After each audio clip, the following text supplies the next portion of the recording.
আল্লাহ পাকের প্রতিটা সৃষ্টি এক একটা রূপক মেসেজ দিচ্ছে। জানেন, রাবার গাছ দেখেছেন? রাবার গাছ, যে গাছ থেকে রাবার হয়, গাছটাকে দেখবেন পরিচ্ছন্ন, গাছটা পরিষ্কার। যে নিজে পরিষ্কার করে সে নিজেও পরিচ্ছন্ন। জমিনের মধ্যে দেখবেন মৃত জমিন, বৃষ্টি পড়লো, সজীব হয়ে উঠলো।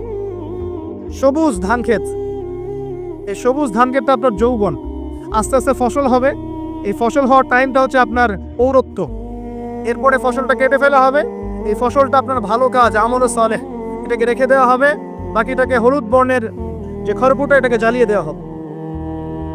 এই যে ধান গজালো, একটা সিজন গেল, এর মধ্যে আপনার দুনিয়ার জীবনের হায়াতের রূপকথা আছে। জি, পাহাড়কে দেখেন, পাহাড় বিশালতা নিয়ে দাঁড়িয়ে থাকে। ওর গায়ে যতই ঢিল মারেন, লাথি মারেন, সমালোচনা করেন, সে নড়বে না তার জায়গা থেকে। থাকবে, সে ওর জায়গায় স্থির থাকবে, কিন্তু সে শান্ত থাকে, সে চিল্লাফাল্লা করে না। তাই যারা সাহসী বীর, তারা বেশি কথা বলে না, শান্ত থাকে। যারা পাহাড়ের মতো দৃঢ়, ওরা বেশি কথা বলে না। সাগরকে দেখেন, বিশাল সাগর, কক্সবাজারে যান, সাগরকে বিশাল সাগর গর্জন করছে, ভিতরে অনেক সম্পদ, অনেক মাখলুক আছে। আপনি সামনে গিয়ে দাঁড়ান, বিনয়ের সাথে আপনার পা ধুয়ে দিবে, কোনো অহংকার করবে না। প্রতিটা সৃষ্টি আল্লাহ পাকের এক একটা মেসেজ দেয়। ঠিক মেয়ে মানুষও একটা মেসেজ দেয়। কি মেসেজ? আল্লাহ পাক মানুষকে সবচেয়ে সুন্দর করে সৃষ্টি করেছেন, আর মানুষের মধ্যে মেয়েদেরকে সবচেয়ে বেশি সুন্দর করে সৃষ্টি করেছেন। আল্লাহ পাকের সবচেয়ে সুন্দর সৃষ্টি হচ্ছে মেয়েরা, এবং তারা খুব নরম হয়, নরম, প্রজাপতি ধরার মতো। প্রজাপতিকে ধাপ করে ধরতে পারবেন না আপনি, শক্ত করে ধরতে গেলে প্রজাপতি নষ্ট হয়ে যাবে, মরে যাবে। প্রজাপতিকে কোমল ভাবে ধরতে হবে। ঠিক মেয়েদের সামনেও আপনার কোমল থাকতে হবে। বেশি হার্ড হতে যাবেন, শেষ। আমি আপনার গার্লফ্রেন্ডের সামনে কোমল হতে বলি নাই, আপনার ওয়াইফের সামনে হতে বলেছে। কোমল থাকলে আপনি জিতে যাবেন। দেখবেন দুনিয়া চিল্লাফাল্লা করছে আপনার বাসায়, আপনি চুপচাপ আছেন, পাহাড়ের মতো কোমল আছেন। 5 মিনিট পর দেখবেন নিজেই ঠান্ডা হয়ে এসে বলছে, আচ্ছা সরি, ভুল হয়ে গেছে। আর যদি আপনি চিল্লাফাল্লার কাউন্টার দিতে যান, তাহলে দেখবেন সুটকেস গোছানো শেষ, বাবার বাড়ি চলে গেছে। ডিল করা খুব ডিফিকাল্ট।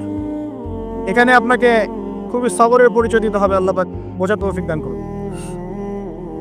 আর আমরা মা বোনদেরকে রিকোয়েস্ট করব, 4টা মূলনীতি মেনে কাপড় চোপড় পরবেন। আপনার কাপড়টা এমন হবে না যে কাপড়টা পরলেও অঙ্গ প্রত্যঙ্গ দেখা যায়, বোঝা যায়, এমন হবে না। কাপড়টা এমন হবে না এত টাইট ফিটিং যে আপনার অঙ্গের উঁচু নিচু অবয়ব বোঝা যায়, এমন হবে না। কাপড়টা এমন হবে না যেটা অমুসলিমদের পোশাক, আর কাপড়টা এমন হবে না যেটা পুরুষদের পোশাক। এই মূলনীতিগুলো মেনটেন করে কাপড় পরবেন ইনশাআল্লাহ। এছাড়াও মেয়েদের কথায় পর্দা আছে, চলনে পর্দা আছে, ওঠা বসায় পর্দা আছে। নামাজ পড়ার সময় তাদেরকে কিছুটা শালীনভাবে নামাজ পড়তে হয়। তাদের চোখের দৃষ্টির মধ্যে পর্দা আছে। এগুলো কে শিখাবে এখনকার মেয়েদেরকে? সবসময় বিজি দেখবেন নতুন কোন সিরিয়াল আসছে, নতুন কোন ফ্যাশন আসছে, নতুন কোন পার্লারে কি আসছে, কোন কাটিং আসছে, কোন নায়িকা আসলো, ও যে বাংলাদেশে কোন এক নায়িকা আসছে, তাই নিয়ে মিডিয়াতে এমন তোলপাড়, মনে কি নাকি একটা অবস্থা। আল্লাহর কাছে তোমার কি মূল্য আছে? হে, আল্লাহর কাছে তোমাদের কি মূল্য আছে? তোমরা কি 5 ওয়াক্ত নামাজ পড়ো? তোমরা কি পর্দা করো? তোমাদের মধ্যে হায়াবোধ কিছু আছে?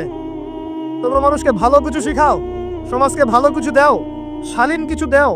আল্লাহর কাছে তোমাদের কি মূল্য আছে? নবী সাল্লাল্লাহু আলাইহি ওয়াসাল্লাম তো জাহান্নাম দেখে এসে এই কথাটাই বলেছেন, আমি জাহান্নাম দেখে আসলাম, সেখানে বেশিরভাগ অধিবাসী হচ্ছে মেয়ে, নারী। কি কারণ? তারা এমন কাপড় চোপড় পরে বাইরে ঘুরতো, যেই কাপড় পরেও তারা নগ্ন থাকতো। আমি কি ব্যাখ্যা করতে হবে? আপনি দেখতে পারেন না?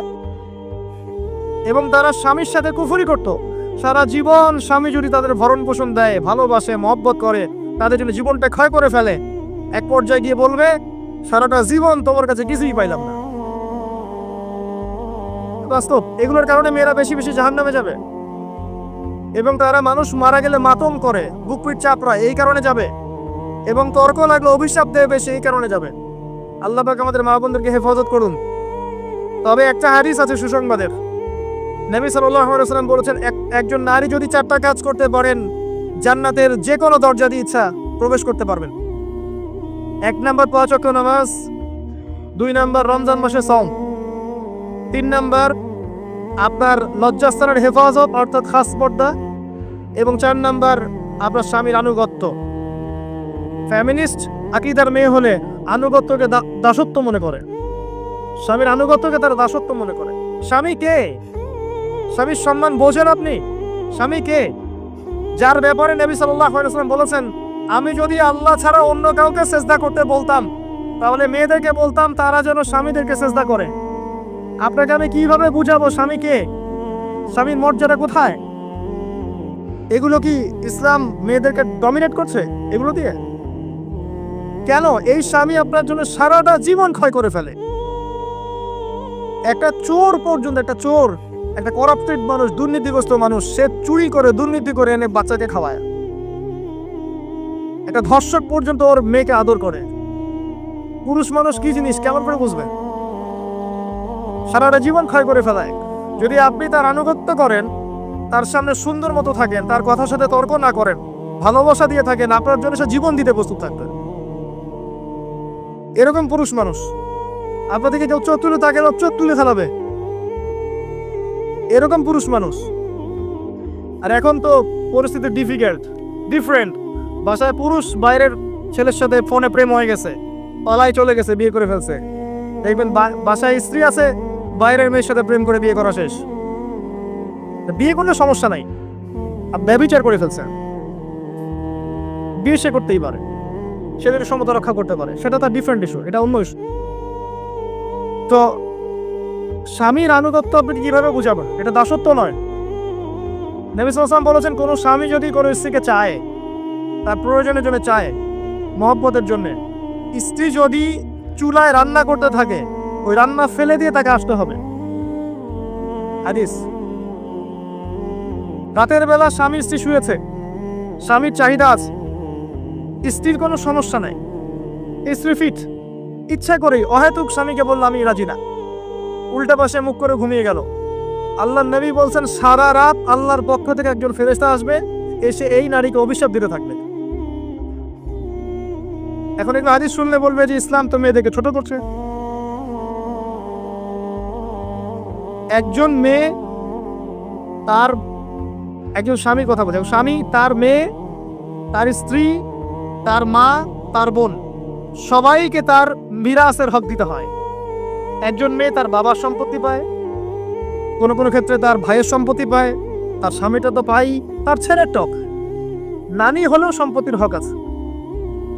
একটা মেয়েকে চতুর্দিক থেকে সিকিউর করা হয়েছে ইসলামে। তারপরেও কিছু ফ্যামিনিস্টের কারণে এরা বলবে যে মেয়েদেরকে ইসলাম ছোট করছে। হ্যাঁ, মেয়েদেরকে ইসলাম কেন ছোট করছে? কারণ পর্দা করে যে বাইরে বেরোতে বলেছে, ঢ্যাং ঢ্যাং করে নগ্ন হয়ে বেরোতে নিষেধ করেছে, এই কারণে।